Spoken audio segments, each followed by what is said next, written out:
Hello everyone, welcome to my channel. If you're new here, hi, I'm Katie. I'm a nerdy flute player. I do covers of video game, TV, and anime music. You can find all of my music on my channel, a lot of my music videos, as well as on Spotify, Apple, Pandora, anywhere you like to stream music. I am also a speedrunner. I am currently learning The Legend of Zelda Breath of the Wild 100% speedrun, and you can find all of that here. Also on YouTube or on Twitch if you prefer. Today though, we're doing something a little bit different, a little bit new, and kind of getting back to the reaction content that everyone's kind of been asking for. Today I am going to be live reacting to Jethro Tull's songs from the Wood. I believe everyone wanted me to do the full album. We're not going to do the full album today, but we will work our way through the album, and we're going to start with the album namesake, Songs from the Wood, and this one is from live at Madison Square Garden in 1978. So the perk of being a channel member is not only do you get to be here live with me as I'm reacting, but you will get my full unedited reaction back in the members only portion, and then public YouTube will be getting my edited reaction. That's where we're going to be stopping and talking and analyzing. So if you'd rather see like a full unedited reaction, feel free to join my YouTube memberships. The link will be in the description below. So with that, let's go ahead and get started.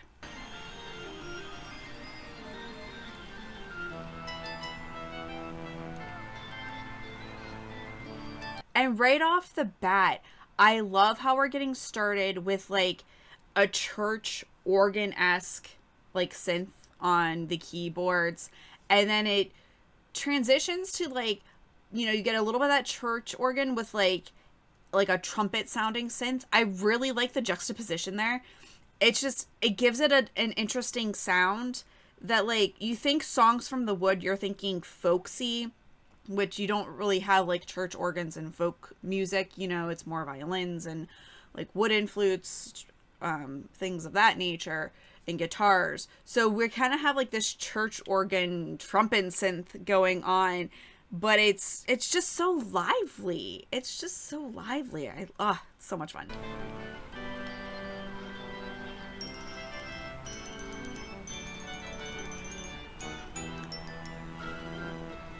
And then we're starting to take this darker turn. We're getting a little bit more of the bass in there. So it's kind of, it starts out really jovial and happy. It kind of is it's kind of reminiscent of like a trumpet voluntary, a call. You know, trumpets would play those big trumpets to announce like someone important entering. Kind of, what is that? I am blanking on like the term.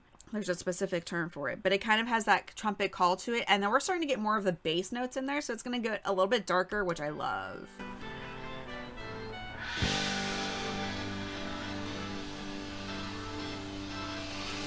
With a really cool transition.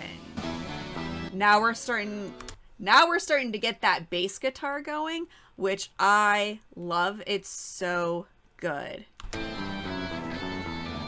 Now we're bringing the guitars into it, like the rock guitars.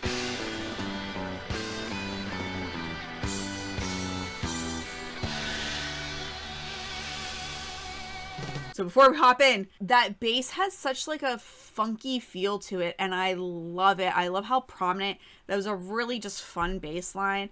It was a really interesting transition going from like something that sounded very churchy, you know, to transitioning into this rock and roll vibe. And I think that's something that Jethro Tull as a band does really well, is like they bring in all of these different influences but then infuse it with a rock vibe that no one was really doing at the time.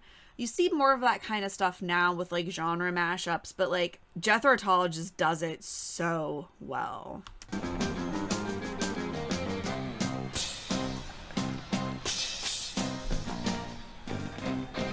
He is so theatrical, and I love it. Kind of coming from the classical flute world, you don't really see flute players incorporating a whole lot of movement into their performance. when you go to a classical recital, a flute player is just standing there. Now, they might have some organic movement while they're playing, but like doing a dance before they start playing is not something that I've ever really witnessed in a classical setting.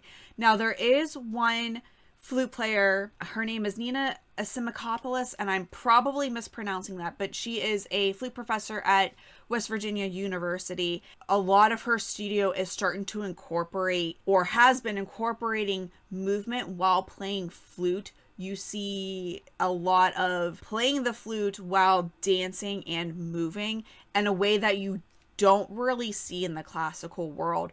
So to see like this rock person with, you know, that we know plays flute, doing like these dance moves and being very theatric, like you could see when he crashed the cymbal, he kind of like acted as if like the crash was so big that it kind of got him off of his balance a little bit, and he played into that.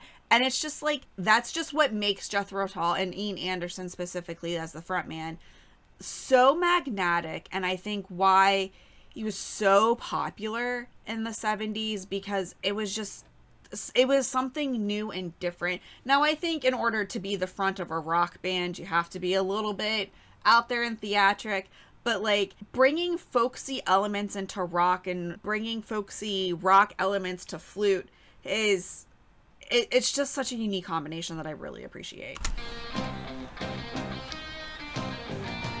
And then of course we pick up the flute.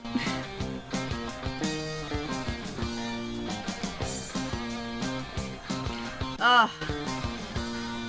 Songs from the woods. Okay, before we get into the flute, I like the moves that he was doing with the flute. I may have to steal some of them. Those are really good. I'm starting to get into more live performances. I've done a handful in 2023, and I'm applying to do a bunch more of 2024. And I want to kind of incorporate some of this stuff into my own live show. I think I might have to watch more Jethro Tull to get some ideas of how to like utilize the flute. Though I might have to not take like my really good professional flute. I think I might want to take flute that I used primarily in college. It's not quite as expensive, so if I end up damaging it, it's not as big of a deal. Because that's my biggest concern, is like repairing a flute takes weeks and costs a lot of money. I reacted to another one of his videos where he's like tossing the flute around, and like the person in me who only has a couple of flutes freaks out. But obviously Jethro Tull is making a lot of money. Ian Anderson has a whole collection of flutes and probably has some slightly lower quality ones that are good for these kind of theatrics. But as someone who has only a couple of flutes, I'm just like, oh, what if it breaks? But professional. I'm not a professional in that sense. Let's get into the flute solo. Hey!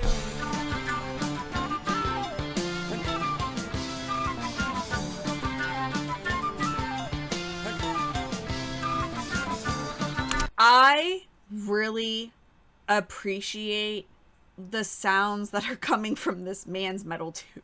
I love that the flute line is very lyrical. It's repeatable. So it sounds like, it sounds folksy in that respect. If you listen to a lot of folk music, it's very repetitious. There's a lot of repeating parts into it. I don't know. I think our brains as humans just really like things that kind of repeat with some slight variations. So I love that like this flute solo is very lyrical, and I love the flutter tonguing. The flutter tonguing adds a different dimension to it, and it's not flutter tonguing for the sake of flutter tonguing. I feel like in a lot of contemporary flute works, there's like flutter tonguing so that we can use flutter tonguing and say that we're doing an extended technique. Whereas the flutter tonguing was enhancing the already lyrical nature of it.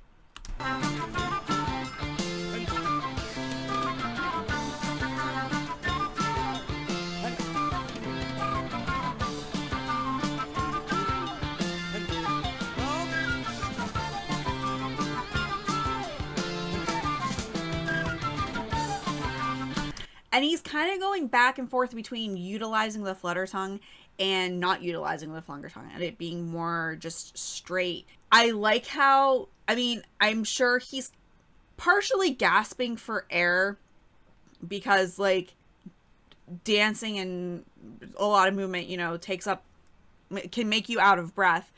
And then playing an instrument that requires a lot of breath support to get really good sounds out of. So I'm sure some of these gasps are like, oh my gosh, I'm like running out of air and I need more air. But he like vocalizes with it a little bit and makes it part of the song, makes it part of the solo. That's something that you kind of learn a little bit in classical. You're definitely taught to be very mindful of when you take breaths, to have, you know, breaths can be used for dramatic pause, can be used for dramatic effects, but there are times when like you don't want to breathe or you don't want it to be noticeable that you're breathing. So there is a technique called circular breathing where you are breathing out and inhaling at the same time. It is very difficult to master. It's not something I currently master, but there are people that do it so that like you can have a continuous line of music without taking any breaths. But I like that Ian Anderson doesn't do that. I really like kind of these big vocalized gasps because it adds to the character of the solo, I think. And it adds to the grittiness of the rock aspect of the band. And also kind of brings in a little bit of that folky aspect as well. Because like folk music traditionally, and traditional music, I guess, was like you learned it in the pub. You went with your instrument and you listened to a bunch of it and you picked it up by ear, and that's kind of how it was passed on, how the traditions were passed on. And these weren't necessarily like professional musicians. It was people who just really loved playing music, so they weren't super concerned with like having perfect hidden breaths. It was just about making music, and that's what I love about Ian Anderson and Jethro Tull.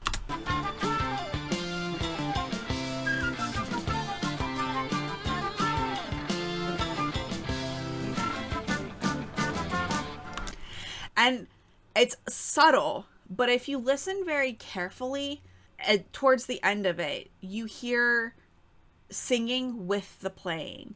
Now, that's another extended technique that is becoming a little bit more popular in contemporary music, but it adds a really cool effect. It allows the flute to sound like it has a little bit of self-harmony, which as a flute you don't normally get. You play a flute, you play one note, and you can adjust it so that it sounds like sometimes you're playing two notes. But like for the most part, it is a one note instrument. It is not like a guitar or a piano where you can play multiple notes and make chords. So kind of this vocalization while you're playing adds a really cool effect, and it makes the flute sound like multi-tonal, even though it's technically not. A lot of that is coming from the throat, but it's really cool. And I really like it. And he does it very well. It's subtle.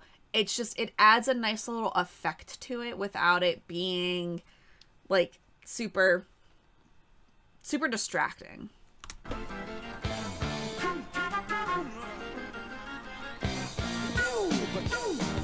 And you can hear a lot more right here. Let me bring you songs from the woods. And I really like how the music just kind of drops. Like, we had some cool flute hits, and then the music just drops. And now we're getting to vocal harmonies, and I really like that effect. I love songs that kind of, like, drop out and go super minimalistic. This is an effect I do somewhat often in my own arrangements, so I really appreciate it. To make you feel much better than you could know. Dust you down from tip to toe. Show you how the garden grows. And hold you steady as you go. Hold steady as you join the chorus if you can. I just really love the harmonies. I love the back and forth vocals. It's such a nice effect. And it's really cool for, I believe this was an opener. No. Yeah, Songs from the Wood and band intro. So this was like 7, according to the description. So it's not an opener, but the song itself is an opener on the album from what I could tell. and looking at it or listening to it, I'd be really curious to hear the studio album and if it mimics or is similar to this, because if it has kind of the same like rock intro, dropout, choir-esque like harmonies in the middle with no instrumentation, if that's how this album actually opens, that's really, really cool. So I'd be curious to hear the studio album as opposed to the live, because I know sometimes when you play things live, you do things a little bit differently because it's a live show. There's a big difference in the energy between performing live for people and people like reacting to you versus like recording in a studio, or in my case, recording in my basement. It'll make you an honest man.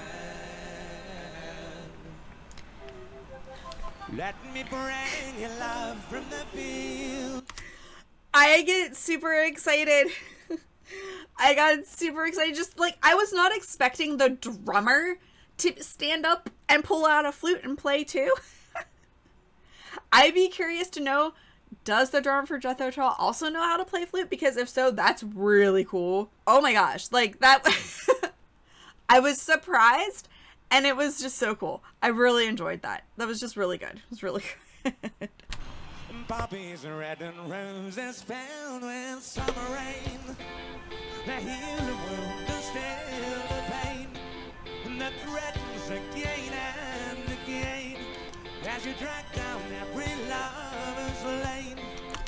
And I really like how, like, we kind of shifted a little bit. Now we kind of have like these piano synth trills, and we kind of have like this slow beating of the guitar, which I really like. It's like it's slowly building up. So we had this slow introduction of like the church-esque, then we had more of a rock, we had a really bomb flute solo, and then it completely drops out and we get this chorus with some really cool harmonies there.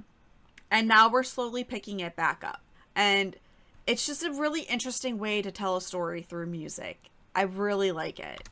Lifelong celebrations, yeah. And we got that bass coming back in. Oh, it's so good. Like the bass is starting to come back in. It's picking up.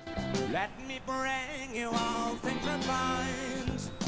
Galley hearts and little songs served in chili ale. It's really good. I really like it. Like the hits, the going back and forth between the instruments and the vocals. It's just a really cool effect. And if I remember correctly, it's been a while since I've listened to Jethro Tull, and especially since I've done a reaction. That's something they kind of play with a lot, and it's just really cool. I really like it. Greetings, well met, fellow hail.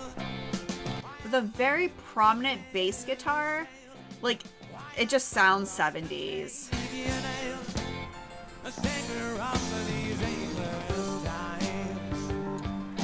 Like now we're starting to get into a groove, and like this particular bass guitar sound with the electric guitar sound with the keyboard synth sound is just very reminiscent of the 70s. Like those are kind of sounds you hear throughout music from the 70s and stuff that I've heard on the radio and the classic rock station. I don't know, something about Jethro Tull just gives it a really, like, they give a folksy vibe to it. They use like very modern instruments and modern things you hear, like, that were prominent in the 70s, but they still have such a folksy vibe to it. And I think that's what people were really drawn to.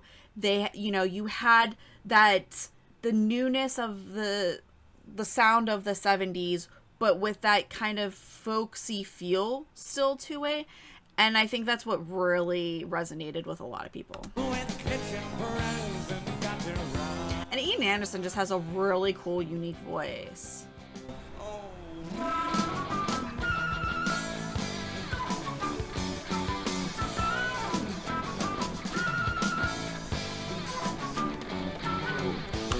And it's really cool, like, how it just shows the breadth of the flute. I think that he's going toe to toe. He's playing the same line as the bass, but then he, like, brings out these very classical elements to it where he, you know, is adding like the flutter tongue and the trills and stuff. It's just, I love the juxtaposition. I love like I can rock out with the bass, and then I'm the one that's ornamenting it. It's not a guitar player that's ornamenting it. It's me, the flute player, that is adding all of these really cool ornamentations. Songs from the heart, make you feel much better. Songs from the heart, make you feel much better.